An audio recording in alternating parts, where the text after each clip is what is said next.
Start. ওকে, live start হয়ে গেছে, চলে এসেছি ঠিক ফেসবুকে। যেমন তোমাদেরকে আমি কথা দিয়েছিলাম যে আজকে 8টার সময় চলে আসবো, বোধহয় 5-10 মিনিটস লেট হয়ে গেছে, সরি ফর দ্যাট। আজকে কিন্তু তোমাদের জন্য আমি প্রচন্ড ভালো ভূতের গল্পের কালেকশন নিয়ে এসেছি এবং পুরোটাই ভূত, একদম নিখাদ ভূত।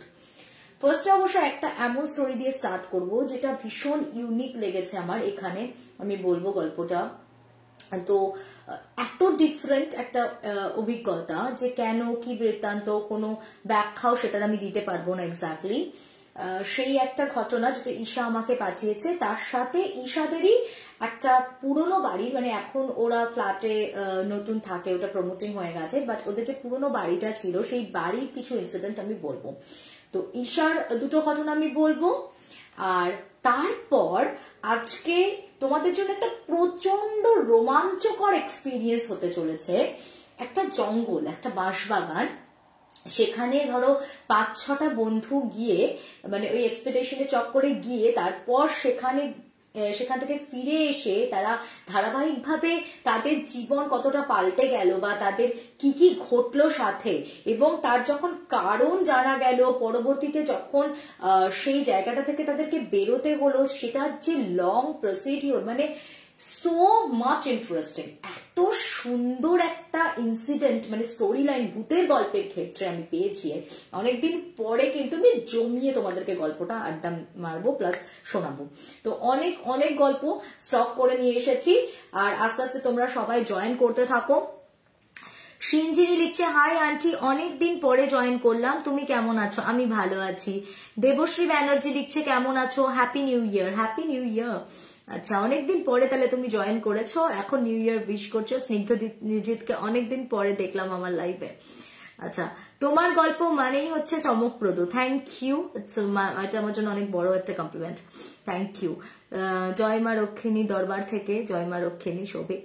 আচ্ছা, আমার কমেন্ট তুমি দেখো না সহেলি দে? এ বাবা একদম না, আমি এই দেখো, আমি মিস করে গেলে আলাদা কথা, বাট অবশ্যই আমি কারোর কমেন্ট দেখি না ইন্টেনশনালি, এরকম হয় না।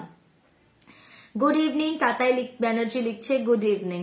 বেশ, অপেক্ষায় ছিলাম এতক্ষণ, অবশেষে আসলে আমার প্রিয় দিদি, লিখছে অর্পিতা। Thank you Arpita.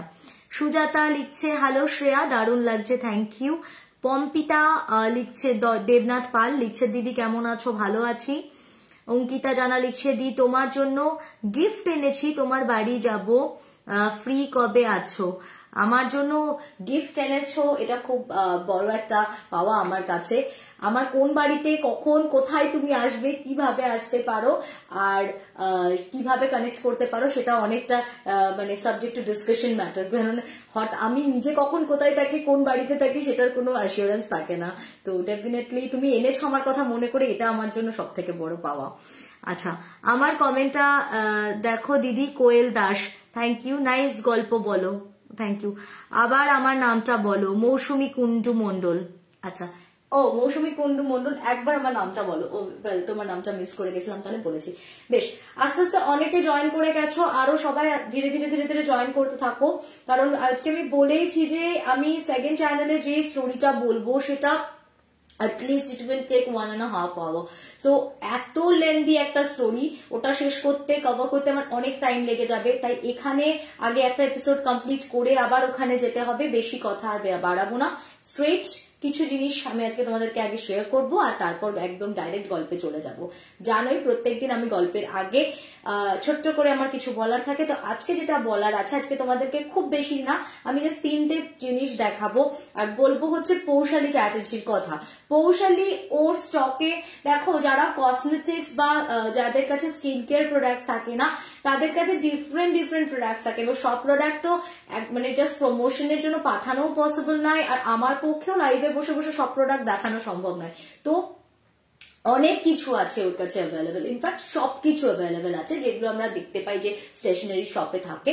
কিন্তু আমি এখন তোমাদেরকে 3টে জিনিসের রিভিউ, মানে যেগুলো আমাকে পৌশালী পাঠিয়েছে তার শেয়ার করব। আমি অলরেডি তোমাদেরকে এটা একবার দেখিয়েছিলাম, বাট আমি আরেকবার রিপিট করছি। এটা হচ্ছে ফক্সটেলের প্রাইমার। ট্রাস্ট মি আমার one of the best primer লেগেছে। এবার একটা কথা বলি যে অনেকেই কিন্তু এখনো পর্যন্ত প্রাইমারের সঠিক প্রয়োগটা জানে না বা করে না, মানে এখনো ম্যাক্সিমাম জনেরই আমি চেক করলে দেখতে পাবো যে প্রাইমারের নেশাটা নেই, জাস্ট ফাউন্ডেশন নিয়ে নিল, ফাউন্ডেশন লাগিয়ে নিলাম, তারপর এবার বুঝতে পারছে না যে কেকি ফিনিশ কেন আসছে বা ভালো করে প্রপার ব্লেন্ড হচ্ছে না কেন, এত দামি ফাউন্ডেশন কিনছি তাও প্রপার ব্লেন্ডিং হচ্ছে না কেন। অ্যাকচুয়ালি প্রাইমারটা একবার যদি কেউ ইউজ করে, মানে যে কোনো ব্র্যান্ড আমি বলছি, এটা তো খুবই ভালো একটা প্রাইমার ফক্সটেল, এটা আমি নিজে পার্সোনালি ইউজ করে রিভিউ দিচ্ছি। এটার প্রাইস আছে 745, ফ্ল্যাট 10% ডিসকাউন্ট থাকবে এটার উপরে। তো এইরকম একটা প্রাইমার ইউজ করার পর তুমি যদি কোনো ফাউন্ডেশন অ্যাপ্লাই করো তাহলে তুমি ডিফারেন্সটা বুঝতে পারবে যে কোনো রকম মানে ব্লেন্ডিং এর ক্ষেত্রে কোনো ইস্যুস থাকে না, একদম স্মুথ ফিনিশ দিয়ে দেয় একটা ফেসে। তুমি হয়তো রাস্তায় বেরোলে বুঝতেও পারবে না যে তুমি মেকআপ করেছো লাইক দিস। তো এইটা প্রাইমারের কাজ। অনেকেই এখনো পর্যন্ত খুব একটা প্রাইমার ব্যবহার করে না, আমি এটা জানি। তো যারা কখনো ব্যবহার করনি তাদেরকে বলবো যে তোমরা প্রাইমার ইউজ করে তারপর মেকআপ করো বা ফাউন্ডেশন লাগিয়ে দেখো, একটা আলাদাই মানে তোমাদের যে খুঁতখুঁতানিটা থেকে যাচ্ছে না মনের মধ্যে সেটা কেটে যাবে। তো এটা আছে ফক্সটেলের। ফক্সটেলের আরেকটা জিনিস যেটা আমার ভীষণ ভালো লেগেছে, এটা ও আমাকে পাঠিয়েছে, এটা একটা হাইড্রেটিং ক্লিনজার, এটাও ফক্সটেলের। এই ক্লিনজারটা অসম্ভব ভালো, অসম্ভব মানে সত্যি ভীষণ ভালো একটা ক্লিনজার।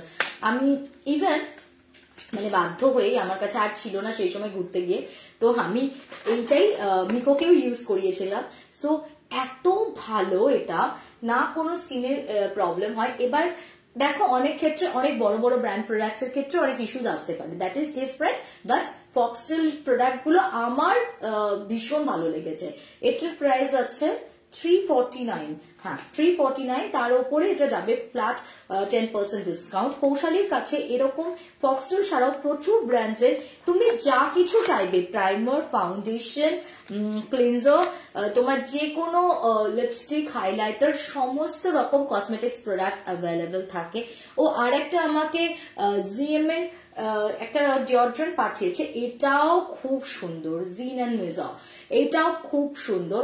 তো এই স্মেলটা মানে ফ্র্যাগরেন্সটা এত এত ভালো, এত সুদিং, তো আমার ব্যক্তিগতভাবে খুব ভালো লেগেছে। ওর কাছে ডিফারেন্ট ডিফারেন্ট ব্র্যান্ডস এর ডিওড্রেন্টও কিন্তু অ্যাভেলেবেল আছে। এছাড়াও ওর কাছে নেল পলিশ, লিপস্টিক সবকিছু পাওয়া যাচ্ছে, এবং প্রফেশনাল রেঞ্জের জিনিস প্রোডাক্টসও যেগুলো থাকে, লাইক ম্যাট্রিক্সের এই যে শ্যাম্পু আর কন্ডিশনারের, আমি জাস্ট এটা একটা ডেমো প্রোডাক্ট দেখাচ্ছি। এটার যেটা তোমার বড় বটলস গুলো পর্যন্ত ওর কাছে লরিয়াল বা ম্যাট্রিক্স সব অ্যাভেলেবেল আছে। তো যে কোনো বড় ব্র্যান্ডেড প্রোডাক্ট থেকে স্টার্ট করে তুমি যে কোনো তোমার বাজেট বলে দেবে, সেই বাজেট ওয়াইজ কিন্তু পৌশালী তোমাকে জিনিস পাঠিয়ে দেবে ওর কাছে। এছাড়াও হেয়ার ক্লিপস, ব্যান্ডস, বাচ্চাদের জন্য সবকিছু অ্যাভেলেবেল থাকে। পৌশালীর নাম্বারটা আমি প্রোভাইড করে দিচ্ছি। যাদের যাদের কসমেটিক্স, এখন সামনে তো বিয়ের মরশুম চলছে, বিয়ে আসছে, আর নিজেরও মানে হয় না আমাদের তত্ত্বে দেওয়ার জন্য অনেক সময় কেনাকাটার দরকার থাকে, তোমরা নিজেদের তত্ত্বের জন্য কেনাকাটা করতে পারো, তার সাথে যারা যারা গিফট করতে চাও তারা গিফটও করতে পারো, নিজেদের পার্সোনাল ইউজের জন্য পৌশালীকে 7439899488 নাম্বারে যোগাযোগ করবে, 7439899488। আর একবার রিপিট করে দিচ্ছি, 7439899488 নাম্বারে পৌশালীকে কন্ট্যাক্ট করবে। ওকে, সো এবার যাব হচ্ছে আমার গল্পে। আর যারা যারা আমাকে তোমাদের রিয়েল লাইফ ইনসিডেন্ট, যে কোনো ধরনের তোমাদের কোনো অভিজ্ঞতা শেয়ার করতে চাও, তারা 8240840618 নম্বরে আমাকে কন্ট্যাক্ট করবে, 8240840618 এই নম্বরে আমাকে কন্ট্যাক্ট করবে। ওকে, দিদি ইউটিউবের লাইভ শেষ হয়ে গেছে না? আমি ইউটিউবের লাইভে আজকে যাইনি, আজকে তো সানডে, তো আজকে আমি আগে এখানে অন হয়েছি, আগে ফেসবুক লাইভটা কভার করব, তারপরে আমি ইউটিউবে যাব। এবং ইউটিউবে একটা প্রচন্ড লেন্দি গল্প আছে, হাতে বেশ সময় নিয়ে তোমাদেরকে বসতে হবে, আদারওয়াইজ কিন্তু গল্পটা অসমাপ্ত থেকে যাবে। বেশ, এবারে যে গল্পটা দিয়ে আমি শুরু করব সেটা হচ্ছে এশার আমাকে পাঠানো একটা অদ্ভুত অভিজ্ঞতা। আগে ওর পার্সোনাল অভিজ্ঞতাটার কথা আমি শেয়ার করি, তারপর আমি ভূতের গল্পটায় যাচ্ছি। এশার বার্থডে হচ্ছে 30th of July। এবার 30th of July মানে আজ থেকে ও বলছে বেশ কয়েক বছর আগের ঘটনা। তো তখন ও ও মানে ওর বার্থডেটা ঠিক 1 সপ্তাহ আগের কথা বলছে আমি ঠিক বার্থডে 1 সপ্তাহ আগে আমার মনে আছে, আমি রাত্রেবেলা শুয়েছি, আমি স্বপ্ন দেখছি আমার তখন স্কুলের পথে একটা মানে ওর বাড়িটা হচ্ছে তোমার গড়িয়া যেতে পড়ে গাঙ্গুলি বাগান ওখানে, আর ওখানে কাছাকাছি 55 তলা বলে কোনো জায়গা আছে, তো তার সামনে একটা ধোসার দোকান আছে যার সামনে প্রত্যেকদিন স্কুল থেকে ফেরার সময় ওর অটোটা দাঁড়ায়। তো ও বলছে আমি দেখছি যে স্বপ্নের মধ্যে আমি অটো করে আসছি, আমার অটোটা ওখানে থেমেছে 55 তলায়, আর ঠিক ওই ধোসার দোকানটার সামনে একজন মহিলা সে দাঁড়িয়ে আমাকে অদ্ভুত ভাবে এক দৃষ্টি দেখছে।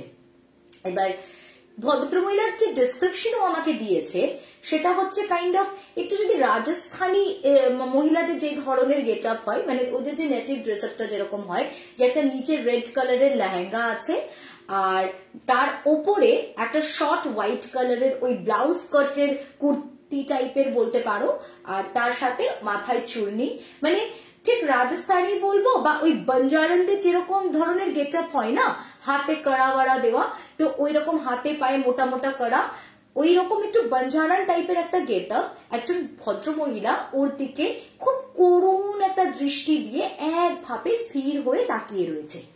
তো এই স্বপ্নটা ও প্রথম দিন দেখে এবং ওর ঘুম ভেঙে যায়। পরের দিন ও আবার ওই মহিলাকে স্বপ্নে দেখে। এটা ওর এইবারে মানে এই 25-এ তো বার্থডে আসছে, 24-এও যে বার্থডেটা গেছে তার বেশ কিছু বছর আগের কথা আমি বলছি, প্রায় 7-8 বছর আগের কথা আমি বলছি। তো এই বেশ কিছু বছর আগেও পর্যন্ত আগেও পর্যন্ত কিন্তু এই স্বপ্নটা আসতো না, মানে ওই 7-8 বছর আগে থেকে ওর এই স্বপ্নটা আসা শুরু হয়েছে আর কি। তারপর আরেকদিন দেখছে ওর বাড়ির সামনে একটা ল্যাম্পপোস্ট আছে, একদম বাড়িতে ঢোকার মুখে, ওই ল্যাম্পপোস্টের নিচে ওই ভদ্রমহিলা একভাবে স্থির দৃষ্টে ওর দিকে তাকিয়ে দাঁড়িয়ে রয়েছে। তো এই পুরো বার্থডে উইকটাতে না পরপর পরপর ওই রকম বিভিন্ন ইভেন্টে ওই মহিলাকে দেখতে পাচ্ছে, কখনো স্কুল থেকে ফেরার সময় দেখতে পাচ্ছে, কখনো বাড়িতে ঢোকার পথে, কখনো টিউশন থেকে ফেরার সময়, এরকম বিভিন্ন জায়গাতে ওই মহিলাকে দেখতে পাচ্ছে, যে মহিলা দাঁড়িয়ে রয়েছে এবং ওর দিকে স্থিরভাবে তাকিয়ে রয়েছে।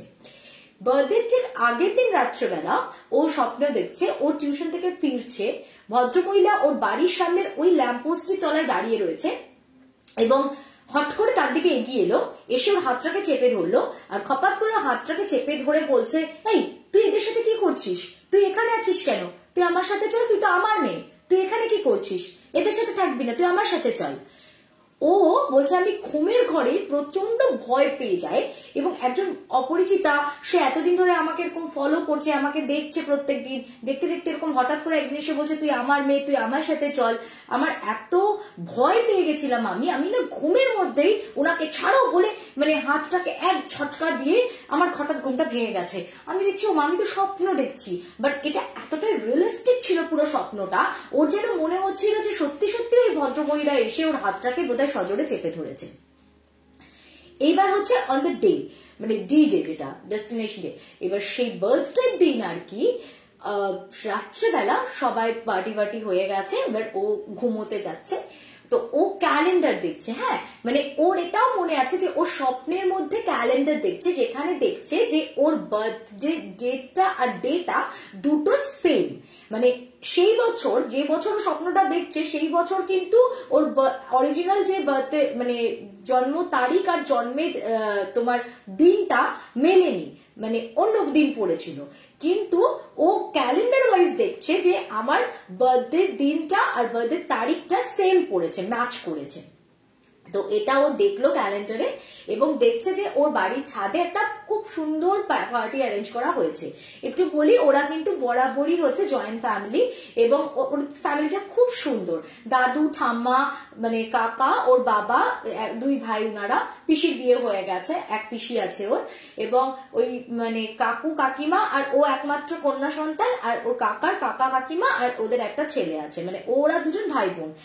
এইরকম একটা ছোট্ট একদম ফ্যামিলিটা, বাট সকলের মধ্যে খুব সুন্দর একটা সদ্ভাব রয়েছে, যার জন্য ও এরকম জয়েন্ট ফ্যামিলিতে বড় হলে যে কোনো অনুষ্ঠানেই দেখবে জন্মদিন হচ্ছে বা সবকিছু সেলিব্রেশন হচ্ছে, তো ওদের বাড়ির ছাদে ও দেখছে যে একটা পার্টি অ্যারেঞ্জ করা হয়েছে এবং ওকে ওর কোন একজন দিদি এসছে যে একটা খুব সুন্দর লাইট পেস্তা গ্রিন কালারের গাউন দিয়ে বলেছে যে তুই এই গাউনটা পরে নে।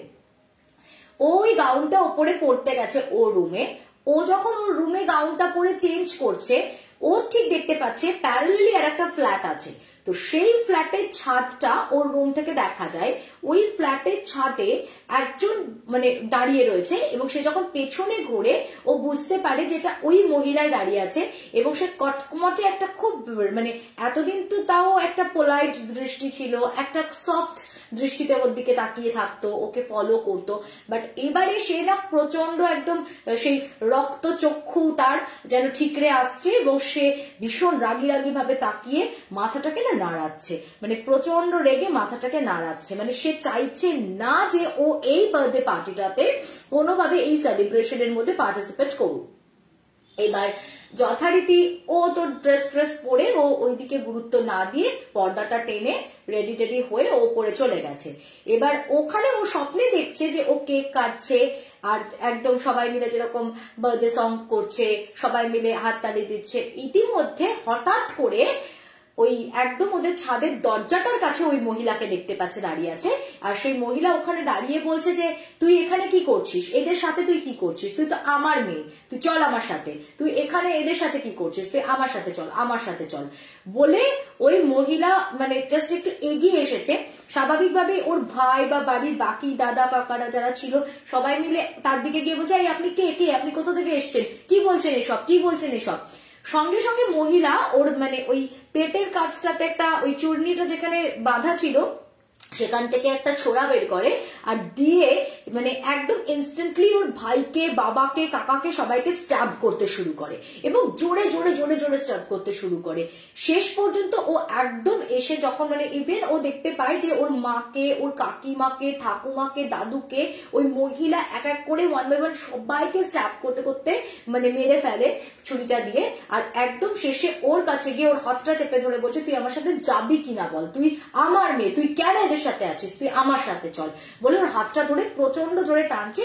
আর ওর সেই মোমেন্টে ঘুমটা ভেঙে যায়। প্রথম বছর যখন ও এই স্বপ্নটা দেখেছিল তখন ও এটাকে পুরোটাই মানে জাস্ট একটা কাকতালীয় ঘটনা বা হয়তো কোনো মুভি দেখেছে সেটার হ্যাংওভার ওর মাথায় চলছে, এইভাবেই ও জিনিসটাকে নিয়েছিল। কিন্তু আস্তে আস্তে দেখা গেল যে প্রায় 7-8 বছর হয়ে গেছে ও কন্টিনিউ এই 7-8 বছর ধরে ওই একই স্বপ্ন দেখছে, ওই একই রকম ভাবে দেখছে। ঠিক ওর বার্থডেটা হচ্ছে 30th of July, তার ঠিক আগের যে উইকটা মানে ওই বার্থডে উইক যেটাকে আমরা ধরি, ওই বার্থডে উইকটাতে একদম শুরু থেকে স্টার্ট হয়। প্রথমে ও দেখতে পায় যে ওর এখনো অফিস জয়েন করেছে যেহেতু, তো এখনো দেখতে পায় যে কখনো অফিস যাওয়ার পথে সে দাঁড়িয়ে আছে, মানে ওর দিকে একদম স্থির ভাবে দেখতে থাকে। তারপর যখন ও ফাইনালি বার্থডে আগের দিন এসে পৌঁছয়, সেদিন ওকে এসে হাতটা চেপে ধরে বলে তুই এদের সাথে কেন আছিস, আমার সাথে চল। আর বার্থডে দিন প্রত্যেকটা বার্থডে দিন রাত্রেবেলা ও ওই সেম স্বপ্ন দেখে যে বার্থডে পার্টি হচ্ছে ওর বাড়ির ছাদে, ওই মহিলা এসে ওকে হাত ধরে টেনে নিয়ে যাওয়ার চেষ্টা করছে, এবং সবাই যখন বাধা দিতে যাচ্ছে তখন প্রত্যেককে একে একে স্ট্যাব করতে করতে উনি কিন্তু মেরে দিচ্ছেন। এবং প্রত্যেকটা স্বপ্নে ও কিন্তু একটা জিনিস দেখে যে প্রত্যেক বছর ওর বার্থডে ডেটটা যে ওর অ্যাকচুয়াল জন্মবার যেটা, সেই জন্মবারের সাথে ওর ডেটটা কিন্তু ম্যাচ করে। ও কিন্তু প্রত্যেকটা স্বপ্নে দেখেছে যে ও দেখছে নিজের ক্যালেন্ডারে যে ওর জন্মবার আর জন্মের ডেটটা সেম পড়েছে, কিন্তু এই লাস্ট 7 ইয়ার্সে ওর কিন্তু কোনোবারই জন্মবার আর জন্মের তারিখটা এক পড়েনি। এই একটাই জায়গায় ওর মিসম্যাচ ছিল। মানে স্বপ্নটা যেন প্রচন্ড রিয়েলিস্টিক থাকতো, মানে সবকিছু যেন একদম সাজানো স্বপ্নটার মধ্যে, শুধুমাত্র এই একটা পয়েন্টে মিলতো না।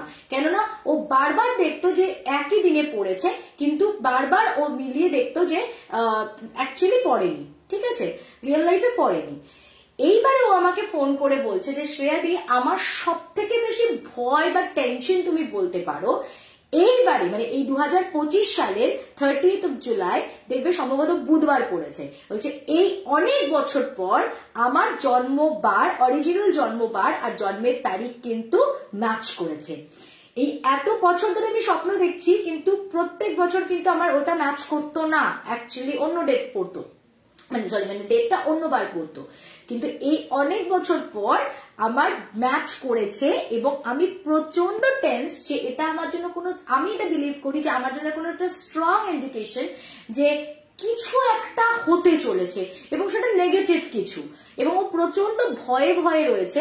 এই পুরো জিনিসটার কোনো হ্যাংওভার কিন্তু ও সারা বছর থাকে না, ও কিন্তু সারা বছর কাউকে দেখতে পায় বা কিছু ফিল করে তা না। ও প্রচুর অ্যাস্ট্রোলজারকে কনসাল্ট করেছে, কেউ কেউ ওকে বলেছে যে এটা তোমার মানে পুনর্জন্মের কিছু ব্যাপার হতে পারে বা আগের কিছু রিলেটেড, কিন্তু সেটারও মানে কোনো অথেন্টিসিটি তো নেই বা ওরকম ভাবে কেউই কনফার্ম হয়ে কিছু বলতে পারেনি। কয়েকদিন মানে ও তাবিজ টাবিজও ধারণ করেছিল এক একজনের বুদ্ধিতে, কিন্তু সেগুলো দিয়েও খুব একটা যে কোনো কাজ হয়েছে তাও নয়।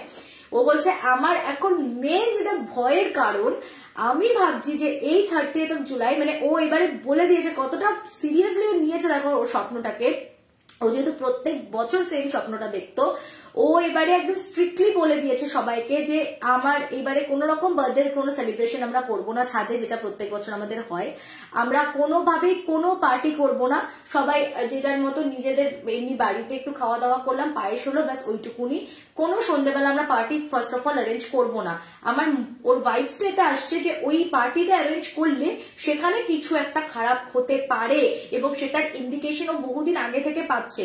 ও যদি এইবার একটু সতর্কতা না অবলম্বন করে তাহলে হয়তো খারাপ কিছু ঘটতে পারে, এটা ওর ভেতর থেকে এসেছে। তারপর ও বলছে যে আরেকটা জিনিস আমার মাথায় কাজ করেছে যে আমি ওই বার্থডে দিন আর যাই করি কোনো পেস্তা গ্রিন কালারের ড্রেস পরবো না।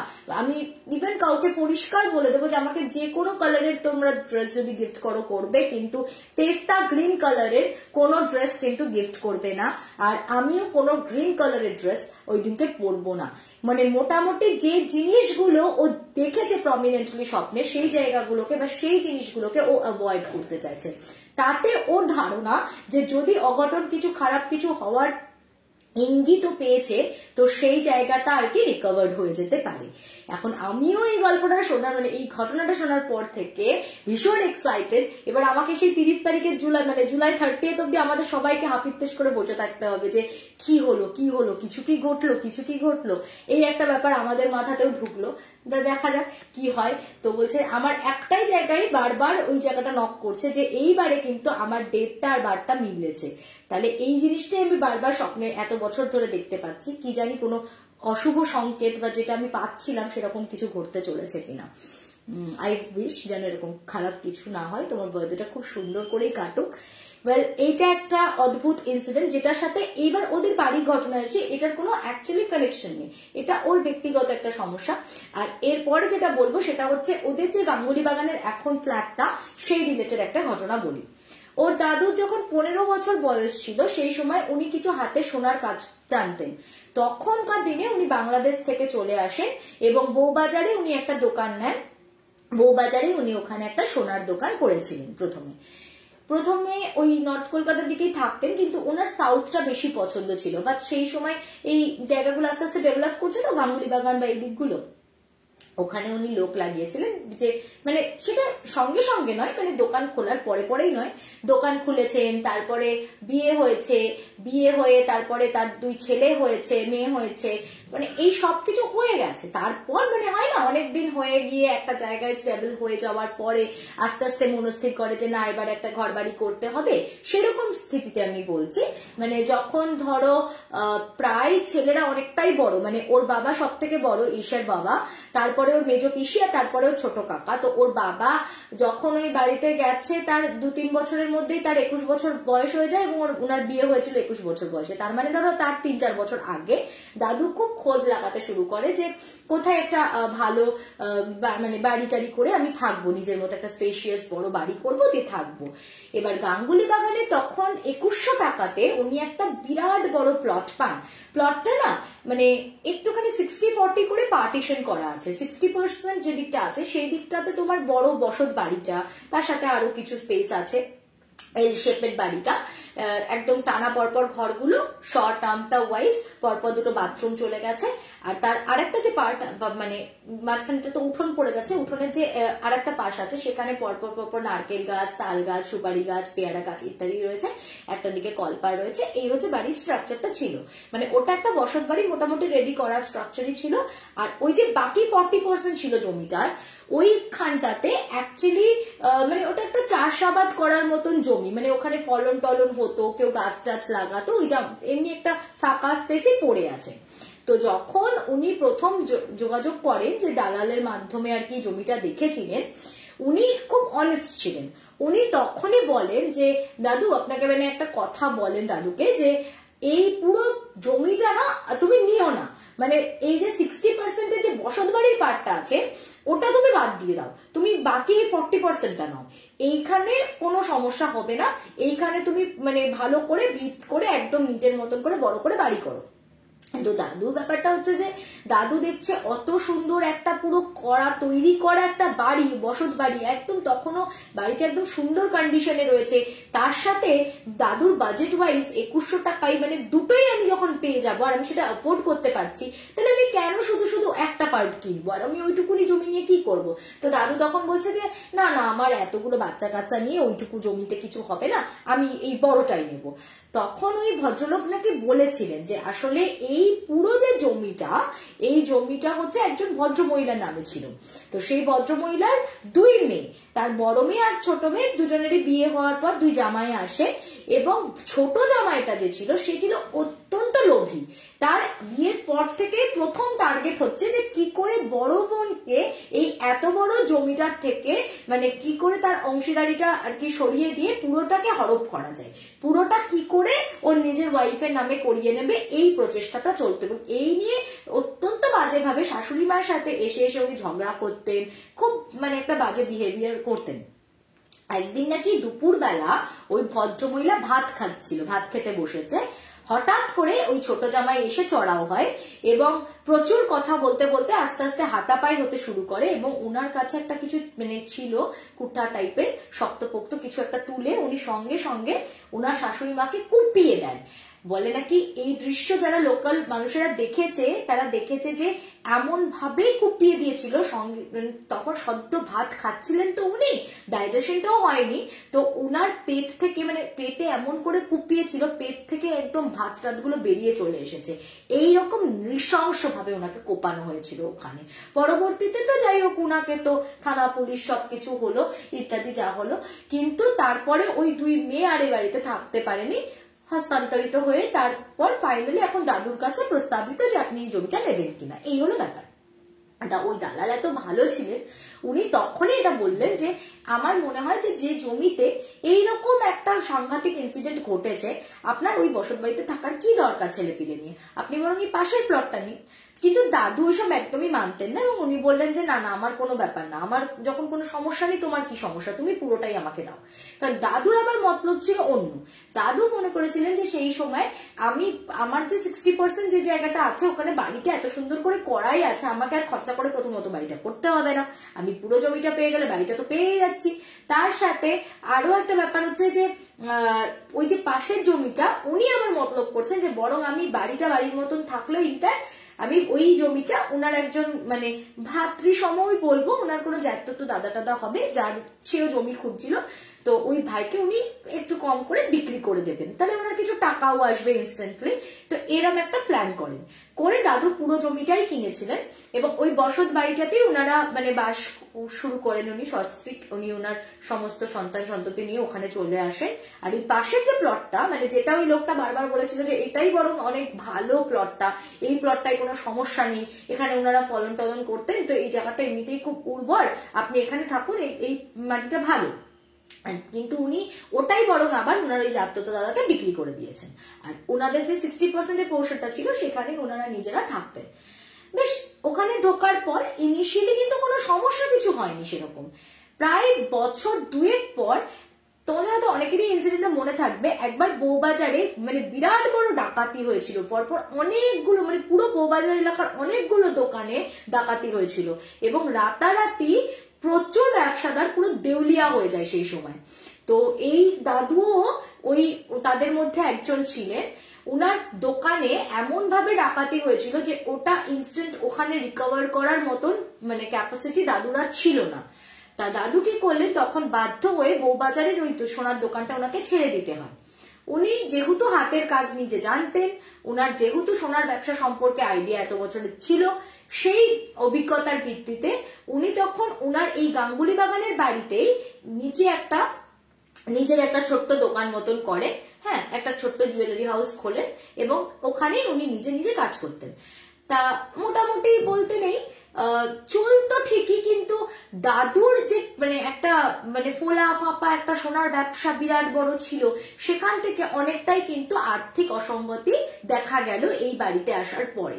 এবং একদম তার পরে পরেই কিন্তু ওই বউবাজারে ওই বড় ডাকাতিটা হয়েছিল। বেশ, তো এই ইনসিডেন্টটার পর আস্তে আস্তে কাকুর 21 বছর বয়সে আমি বললাম যে বিয়ে হয়ে যায়, এবং কাকুর বিয়ে হয়েছে তার 1 বছরের মাথায় এশা হয়।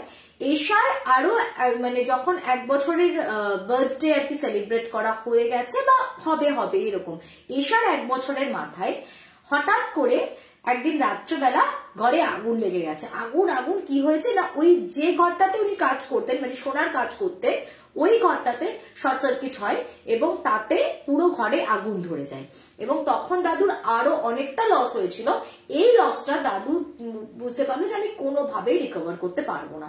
এবং আরেকটা জিনিস হচ্ছে কি, মনের মধ্যেও চলে এসেছিল যে এত কষ্ট করে দুবার সোনার দোকানে সেট আপ করার পরে দুবারই এভাবে ব্যবসাটা স্পয়েল হয়ে গেল। তো সেই কারণে উনি মনস্থির করলেন যে না, আমি আর সোনার ব্যবসাতে যাব না, আমি একটা মুদিখানার দোকান করব। তারপর উনি ওইখানে নিচে একটা মুদিখানার দোকান করেছিলেন। সেটা পাড়ার মুদিখানার দোকান হলে যেরকম হয় জানোই, টুকটাক চলেই যায়। আর কাকু মানে কাকু বলতে এশার বাবা এবং এশার কাকা, এরা দুজনে মোটামুটি তখন যাই হোক একটা চাকরি বাকরি ছোটখাটো করতে শুরু করেছেন। তবে একটা জিনিস এসে আমাকে বললো যে দাদুর শুধু বলে নয়, এই বাড়িটাতে আমাদের মানে এই জিনিসটা আমরা সকলে নোটিস করেছি, বাবার কাকার মানে আমাদের বাড়ির ছেলেদের দিকটাতে বিশেষ করে আমি বলবো, কারোর কোনো উন্নতি নেই। মানে অপরচুনিটিস এলে হাত থেকে বেরিয়ে যায়, দোকান করলে কোনো না কোনো একটা ভাবে দোকানটা চটপট হয়ে যায়, কিছু না কিছু ভাবে বিজনেস করলে বিজনেস করে যাচ্ছে, মানে ছেলেদের না কোনো উন্নতি নেই এই বাড়িটাতে। কিন্তু অদ্ভুত ভাবে এই বাড়িতে কিন্তু প্রত্যেকটা মহিলাদের খুব ভালো একটা ফেথ, কেননা ওর যে ঠাকুমা তিনি বরাবরই একটা বাচ্চাদের ট্রাস্টের সাথে যুক্ত ছিলেন, প্রথম থেকে উনি কর্মরতা। তারপর ওর মা আসে, মা একসময় সাহারা ইন্ডিয়াতে ছিল, তারপর ওখান থেকে পরবর্তীতে নিজের পার্লার করে। ওর কাকিমার একটা নিজস্ব বোর্ডের কাছে রিসেন্টলি, ও এখন নিজে যখন পড়তে পড়তে কিন্তু ও নিজেও একটা ট্রাভেল এজেন্সিতে সম্ভবত ভিসা কনসালটেন্ট হিসেবে ও কাজ করছে, ঠিক আছে। তো এই মানে ওদের মেয়েদের দিকে যথেষ্ট ফাইন্যান্সিয়ালি গ্রো করার একটা টেন্ডেন্সি রয়েছে, কিন্তু ছেলেদের উল্টো। মানে ওর ভাইও ঠিক করে কোনো কিছু করে উঠতে পারছে না, ওর কাকা ওর বাবা সবার ক্ষেত্রে এই ব্যাপারটা হয়েছে যে বাড়ির ছেলেরা কিন্তু প্রপার ফাইন্যান্সিয়ালি গ্রো করতে পারে না। যাই হোক, কিন্তু কোনো ভৌতিক উপদ্রব বা অ্যাসেট যে কেউ খুব বিশাল কিছু কোনোদিন দেখেছিল তখনও পর্যন্ত কিছু সেরকম ঘটেনি। এরপর আমি বললাম এটা ঘটলো হচ্ছে এশার যখন ফার্স্ট বার্থডে। এরপর এশা আর একটু বড় হয়, বেশ কিছু বছর পর, তখন ও হাই স্কুলে উঠে গেছে। একদিন ও স্কুল থেকে ফিরেছে, তখন ওর মা ছিল সাহারা ইন্ডিয়াতে। আমি বললাম ঠাম্মাও কাজ করতো, তো ঠাকুমাও বেরিয়ে গেছে। বাড়িতে ছেলেরা যাই করুক না কেন, কেউ তার ওই টাইমে বাড়িতে তো থাকবে না, রাইট? তো কেউই বাড়িতে নেই, ও একাই স্কুল থেকে ফিরে ওদের মানে একটা সামনে উঠোনের পাশে পাপোশ থাকতো, সেই পাপোশের তলায় চাবিটা থাকতো, সেটা শুধু বাড়ির লোক কটা জানতো। সেই পাপোশের তলা থেকে চাবিটা নিয়ে দরজাটা খুলে এটা ছিল ফার্স্ট ইনসিডেন্ট ওদের বাড়িতে। মানে ওই যে অত বছর দাদু এসছে, তারপরে ওর মা বাবা বিয়ে হয়েছে ইত্যাদি, এতদিন কিন্তু কেউ কোনো কিছু ফিল করেনি।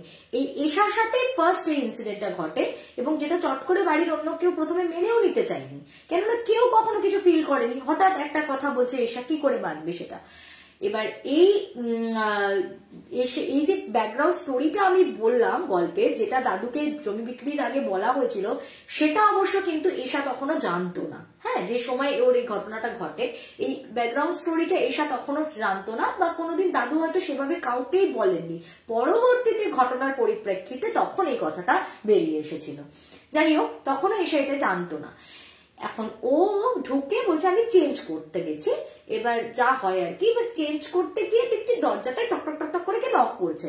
আমি প্রথমে সাড়া দিলাম যে কে, কিন্তু কোনো ওপাশ থেকে সাড়া আসছে না, কন্টিনিউ টক টক টক টক করে নক করছে। এবার ও ভাবছে আশপাশের কেউ এলো, কে এলো এখন, কোনো উত্তর দিচ্ছে না কেন। তখন বলছে আমি তখন পুরোটা চেঞ্জও করলাম না জানো, আমি ওই ওপর দিয়ে আবার স্কুলের জামার উপর দিয়ে একটা জামা গলিয়ে নিয়ে আমি বেরিয়ে দেখবো বলে এগোচ্ছি যে কে। বলছে আমি ধরো এখানে দাঁড়িয়ে আছি, এই দরজাটা আমাকে মানে খুলতে হবে, খুলে তো দেখতে হবে কে।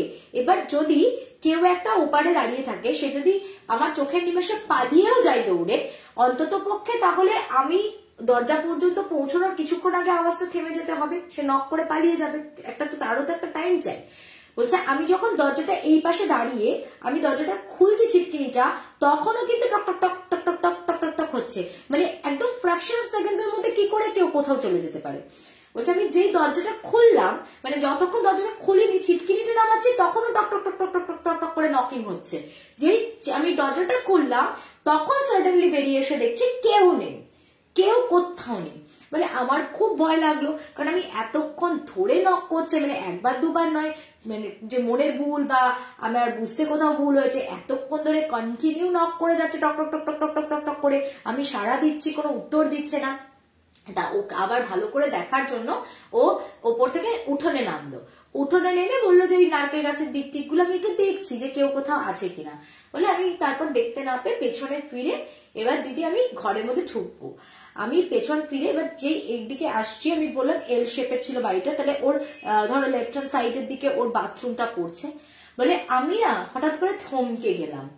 আমার জাস্ট একটা আমাদের সাইড ভিশন আছে, তো হয়তো আমরা পুরো পরিষ্কার ভাবে দেখতে পাই না, কিন্তু মোটামুটি একটা স্ট্রাকচারটা কিসের বা কি বৃত্তান্ত সেটা কিন্তু সাইড ভিশনে যথেষ্ট বুঝতে পারি যে পাশে এরকম একটা জিনিস আছে। এবার হয়তো এক্স্যাক্টলি পুরো ডিটেলিং নাই বা করতে পারলাম। বলছে আমি দেখছি যে আমাদের বাথরুমটার ওপরে সেই হয় না কিরকম ভাবে বলবো, এইভাবে ওই যে পায়ের মধ্যে এরকম করে কাপড়টাকে টেনে নিয়ে এরকম ভাবে টেনে এইভাবে বসে না, ওরকম করে একজন মানে একটা মহিলা, ঠিক আছে, একটা মহিলা বসে আছে, বেশ মোটা সোটা হাট্টা কাট্টা একটা মহিলা। আর তার চুলগুলো না এরকম ভাবে মনে হচ্ছে যেন উড়ছে চুলগুলো, অথচ কিন্তু খুব যে হাওয়া দিচ্ছে তা না, কিন্তু চুলগুলো সেই মানে উদ্ভ্রান্তের মতন উড়ছে। আর সেই মহিলাটা না এরকম ভাবে পাটাকে উঁচু করে, মানে শাড়িটাকে পুরো একদম এখানটাতে জড়ো করে নিয়ে পাটাকে এরকম করে নিয়ে এইভাবে বসে মানে দাঁত কিটকিট করছে আর মানে দুলছে বা মুভ করছে হালকা, মানে এতটুকু বুঝতে পেরেছে। হয়তো এক্সাক্ট শাড়ির কালার বা বর্ণনা বুঝতে পারছে না, কিন্তু বুঝতে পারছে যে এই রকম ভাবেই ওখানে বাথরুমের ওপরে বসে আছে। এবার বাথরুমের ওপরে কি করে ওরকম একজন ভয়ঙ্কর মহিলা উঠে বসে আছেন, আর উনি এলেনি বা কোথা থেকে, কেই বা উনি, ও তো কিছু বুঝতে পারছে না। ওর অসম্ভব ভয় লাগে। ও যে বলছে আমি তখন ঘুরে এদিকে যে পুরো ভিশনটা নেবো, মানে আমি যে পুরোটা দেখবো যে এক্স্যাক্টলি জিনিসটা কি, আমি মানে ওইদিকে ফেরার সাহস তো করতে পারছি না। একে তার মধ্যে রিয়েলাইজ করলাম যে যে জিনিসটাই ছিল না কেন সেটা এবার বাথরুমের ওই ওপর থেকে না আমাদের ঘরের দিকটাতে এবার মুভ করছে। মানে আমি দাঁড়িয়ে আছি আমার রুমের সামনে উঠোনের পার্টটাতে, আমার লেফট হ্যান্ড সাইডে পড়ছে বাথরুমটা, বাথরুমের ছাদে ওই জিনিসটা বসেছিল। এবার যেন মনে হলো বাথরুমের ছাদ থেকে সেই জিনিসটা মানে হঠাৎ করে একটা সেই অদ্ভুত লম্বা জাম্প করে সেটা আসছে হচ্ছে আমাদের এইদিকে যে পরপর রুমগুলো আছে রুমের ছাদগুলোতে। তো ও বলছে আমি এত ভয় পেয়ে গেছি, আমি সেই বাবা বাবা বলে চিৎকার করে, মানে ও ঝাঁপ মেরেছে এরকম ধূপ করে একটা আওয়াজের মতন হয়েছে, আর ও দৌড়ে উঠোন থেকে ঘরে গিয়ে দাম করে দরজাটা লাগিয়ে দিয়েছে। ভালো করে দেখা তো দূর, মানে ওর তখন আর চোখটা পর্যন্ত খোলার মতন মানে ক্ষমতা নেই। ও ঢুকে গিয়ে এবার রীতিমতো বলছে আমি ঘরের মধ্যে থরথর থরথর করে কাঁপছি, আমি বুঝতে পারছি না যে এবার আমি কি করব, হাত কামড়াচ্ছি পা কামড়াচ্ছি, শুধু ঠাকুরের নাম করছি। এবার ওর মা এসছে, তার কিছুক্ষণের মধ্যেই কাকিমা ব্যাক করেছে। এবার কাকিমা এসে যখন ওকে কন্টিনিউ ডাকছে, ও আর কিছুতেই দরজা খুলবে না। মানে ওকে যখন কাকিমা সাড়া দিচ্ছে বাইরে থেকে যে ওরে আমি এসেছি তুই দরজাটা খোল, কিন্তু ওর মধ্যে এমন ভীতি ঢুকে গেছে যে ওর মনে হচ্ছে যে যদি এটা কেউ আমার সাথে কোনো ছলনা করছে, আমি যদি খুলে অন্য কাউকে দেখতে পাই, অন্য কিছু দেখতে পাই, যদি এটা সত্যি সত্যি মা না হয়। তারপরে যখন আস্তে আস্তে মা এসে গেছে, অতক্ষণ তো দরজা ধাক্কাচ্ছে, মেয়ে দরজা খুলছে না, তারপরে ঠাকুমা এসছে, তো মা ঠাকুমা সবাই মিলে যখন বলছে ওরে বাবু খোল, আমরা আছি আমরা আছি, অনেকক্ষণ ধরে ওকে আশ্বস্ত করার পর ফাইনালি ও দরজাটা খুলেছে। এই ঘটনাটা যখন ও বাড়িতে বলে প্রত্যেককে, প্রথমে তো কেউ একদমই বিশ্বাস করেনি, বিশেষ করে ওর দাদু তো একদম মানবেই না, অথচ দাদু কিন্তু ওই ব্যাক এন্ড স্টোরিটা জানতেন, কিন্তু উনি একেবারেই মানতে নারাজ। তা এই ঘটনাটার মানে ওর ভাইয়ের সাথে মানে কাকার ছেলের সাথে ওর খুব একটা ডিফারেন্স নেই, হ্যাঁ ওরা প্রায়শই মানে বলতে গেল পিঠোপিঠি। এবার এই ঘটনাটা আরো 3 বছর পরের আবার ঘটনা বলছি, মানে ওই যে একদিন এরকম একটা অভিজ্ঞতা হলো, আস্তে আস্তে দেখবে আমরা যতই ভয় পাই না কেন, প্রথম হয়তো একা একা, তারপর বাথরুমে যেতে ভয় লাগতো, মানে রাত্রে তো বলছে আমি রীতিমতো বছরখানেক রাত্রে বাথরুমের দিকে যেতামই না, আমি উঠোনের বাইরে মানে উঠোনেও নামতে ভয় পেতাম, এরকম আমার বেশ কিছুদিন ভয় ছিল। এবার আস্তে আস্তে থিতিয়ে যায়, কেটে গেছে, সবাই বলতো, আমিও ধরে নিলাম যে ওটা মনেরই ভুল ছিল মেবি, আর তো কখনো কিছু ঘটেনি বা কিছু তো এরকম আমরা এক্সপিরিয়েন্স করিনি। এবার আবার 3 বছর পর এরকম ওর ভাই একদিন সন্ধ্যার দিকে উঠোনটাতে সাইকেল নিয়ে এরকম গোল গোল গোল গোল করে ঘুরছে, খেলছে, তো ওর মা বোধহয় ডেকেছে যে এই আয় এবার পড়তে বস। ও কি করেছে, সাইকেলটাকে মাঝখানে রেখে দিয়ে ওদের ওখানে পাশেই কলপারে পা ধুতে গেছে, কলপারে পা ধুতে গিয়ে হঠাৎ করে ওর একদম মানে পাশেই একটা বেশ বড় সাইজের ডাসা পেয়ারা ধপস করে পড়লো। এবার ও না ভেঙাচাকা খেয়ে গিয়ে ওপরের দিকে তাকিয়েছে যে আর একটু যদি হতো, ওটা যদি আর মাথায় এসে পড়তো, মাথাটা ডেফিনেটলি ফাটতো, এত বেশ বড় সড়ো একটা ডাসার মতো পেয়ারা। এবার ও ভেবেছে কেউ কি পেয়ারা চুরি করতে উঠেছে আমাদের ছাদে, এই মানে ছাদে বলছি আমাদের গাছের ওপরে কেউ বোধহয় পেয়ারা চুরি করতে উঠেছে, মানে ওই জন্যই পেয়ারাটা পড়েছে। কি হলো ব্যাপারটা, এবার ও উপরে তাকিয়ে দেখছে একটা কালো মতন কিছু, একটু আলো আধারিত তখন, মানে একটু সন্ধ্যা নেমে গেছে, পুরো পরিষ্কারও বুঝতে পারছে না, আলো আধারিটা নেমে গেছে, তো ও দেখছে না কালো মতন কিছু একটা, যেন মনে হচ্ছে একটা গাছ থেকে আর একটা গাছে ঝুপঝুপ করে যাচ্ছে। এবার ও সঙ্গে সঙ্গে চিৎকার করে বলছে কি, ও দাদু দাদু দেখো চোর এসছে, চোর এসছে, আমাকে এক্ষুনি মেরেই ফেলছিল পেয়ারা ফেলে মাথায়, দেখো দেখো চোর এসছে। তো দাদু গুরুত্ব দিকে এত সন্ধ্যাবেলা এখন কোথা থেকে চোর আসবে, তা ও ঘুরে দাদুকে দৌড়ে ডাকতে যাবে বলে উঠোনটা ক্রস করে দাদুর ঘরের দিকেও আসছে। এবার স্বাভাবিকভাবে কলপাটটা এদিকে ছিল, মানে কলপাটটা ছিল হচ্ছে এই গাছগুলোর লাস্ট এন্ডে, আর মানে যেখানে তোমার বিল্ডিং এর এন্ট্রান্সটা বাড়ি শুরু হচ্ছিল, মাঝখানে উঠোনটা, আর পরপর ঘরগুলো গিয়ে আবার পেছনের দিকে তোমার ওই শর্ট টার্মটাতে রয়েছে বাথরুমটা। ও যখন ঘুরে আবার দাদুকে ডাকতে যাচ্ছে, ওর একদম সোজাসুজি ও বাথরুমের সামনে। এবার ও ওখানে দাঁড়িয়ে পুরো স্থির হয়ে গেছে, মানে ওই যে দাদু দাদু করে চিৎকার করছিল ও পুরো স্থির দিয়ে ভয়ঙ্কর চিৎকার করছে, মা বাঁচাও মা বাঁচাও। সবাই যখন দৌড়ে আসে ও তখন মানে অজ্ঞান হয়ে পড়ে যাওয়ার জোগাড়। কি হয়েছে, ওকে যখন জল টল দেওয়া হয়েছে, দাদুকে বলছে ওই বাথরুমের উপরে বসেছিল। বলে কে বসেছিল, বলে একটা ভয়ঙ্কর জিনিস বসেছিল। ও দেখেছে নাকি একটা সেই মোটা সোটা হাট্টা গাট্টা একটা মহিলা, সে ওরকম শাড়িটাকে এক জায়গায় মানে কোলের কাছে পুরো টেনে নিয়ে এরকম হাত দুটোকে উঁচু করে বসে বসে এরকম দুলছে, আর তার যেন একদম চোখ দুটো ঠিকরে বেরোচ্ছে, আর চুলগুলো উদ্ভ্রান্তের মতন উড়ছে, আর দাঁত কিরকির করছে ওকে দেখে। এবার দাদুকে যেই বলেছে, দাদু বলছে তো যত সব বাজে কথা। দাদু আবার উঠেছে, উঠে বাথরুমের ওপর চেক করেছে, চেক করে মানে উনার ওই ছিল ওই মই টই দিয়ে উঠে আবার ছাদে টাদে গিয়ে বলছে দেখ কোথায় কে, আমি এখানে তো এসছি, কেউ তো নেই। কিন্তু ও মানবে না যে ওটা মানে দেখেছে।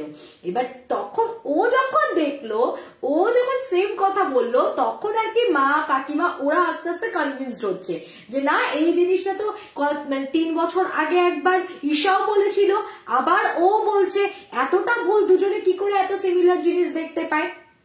তখন ওর মা লাস্টে যখন একটু জিজ্ঞাসা করা হয় যে আচ্ছা এই বাড়িটা কার ছিল বা কি বৃত্তান্ত, তখন ওই কথার পরিপ্রেক্ষিতে দাদু বলে যে হ্যাঁ এই জমিটাতে একটা ভদ্রমহিলার মানে মৃত্যু ঘটেছে, হ্যাঁ সেটা একটা মার্ডার হয়েছিল, উনার ছোট জামাই উনাকে সম্পত্তির লোভে এখানে কুপিয়ে মেরেছিলেন, কিন্তু তোমরা অযথা ভয় পাচ্ছ, এটা ভয়ের কিছু নেই। কিন্তু ওই কথা শোনার পরে যথারীতি বাড়ির মহিলারা যথেষ্ট ভয় পায়, এবং তারা যেটুকু নিজেদের প্রোটেকশন নেওয়ার, যে একটু দেহবন্ধন করানো বা ঘরে একটু বেঁধে টেঁধে নেওয়া, সেগুলো করে নিয়েছিল।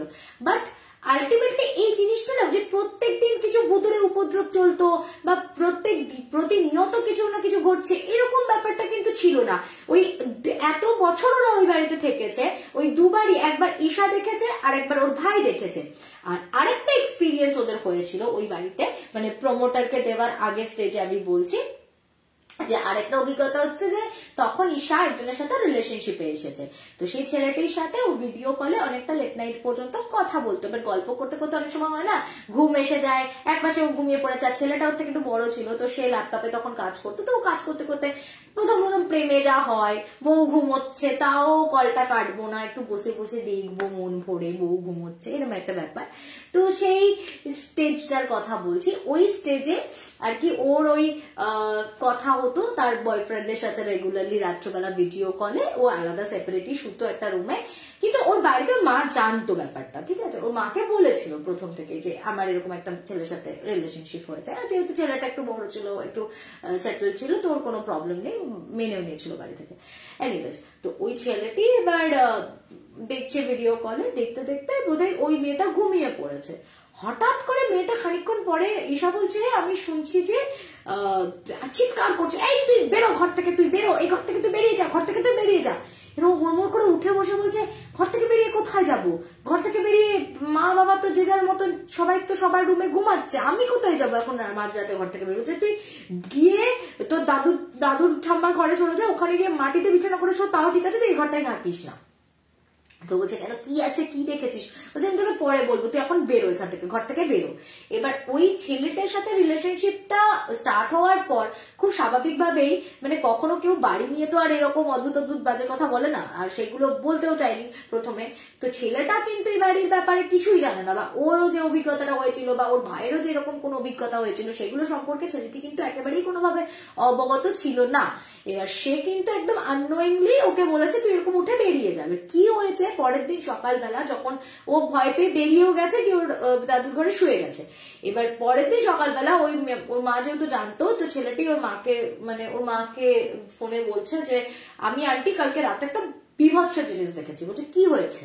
বলছে ও তোমার মেয়ে ঘুমিয়ে পড়েছে, এবার আমি অনেকক্ষণ করে ধরে নোটিস করছি যে ওর মাথার দিকে না একটা বেশ মোটা সোটা করে বড় সড়ো একটা মহিলার শ্যাডো মনে হচ্ছে মুভ করছে।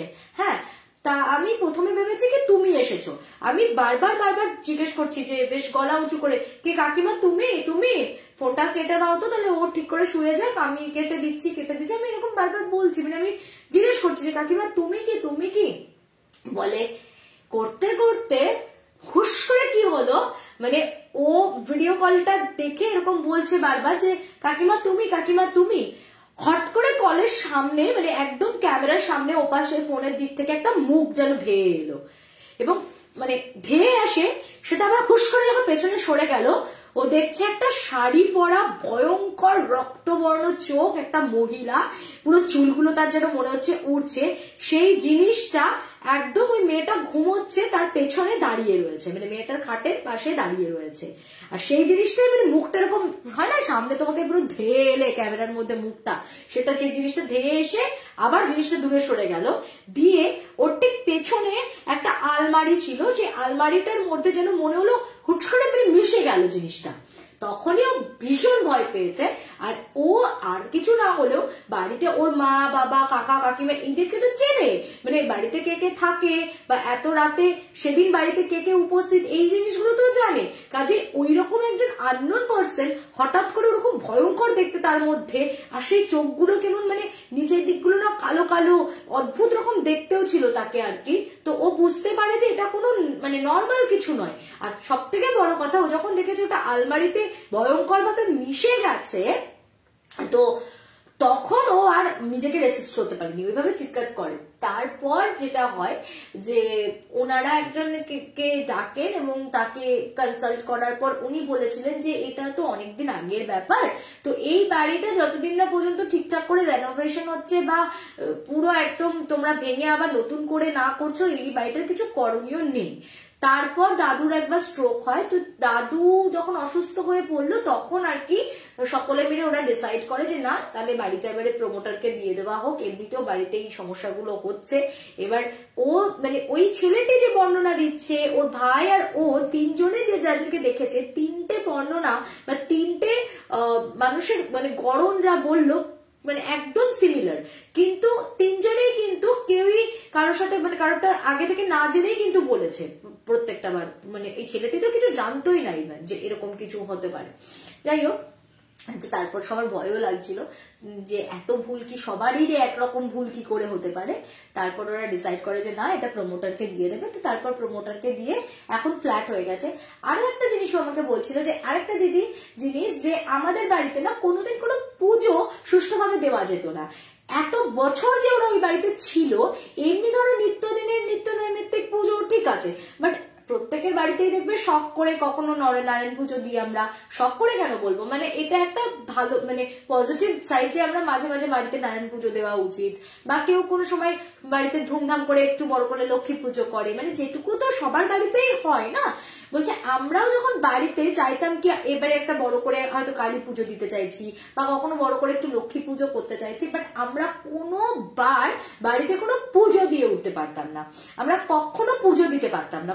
এত বছরে আমাদের বাড়িতে বড় করে কোনো পুজো কোনো দিন সেলিব্রেট করা যায়নি, মানে কখনো আমরা যদি প্ল্যান করেছি কোনো না কোনো ভাবে সেটা ভেস্তে গেছে।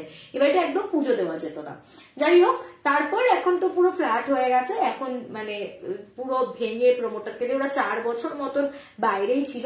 4 বছর পর ওরা মানে আবার ফিরে এসেছে, যে যার নিজের নিজের ফ্ল্যাটের পোর্শনে চলে গেছে, এই আর কি।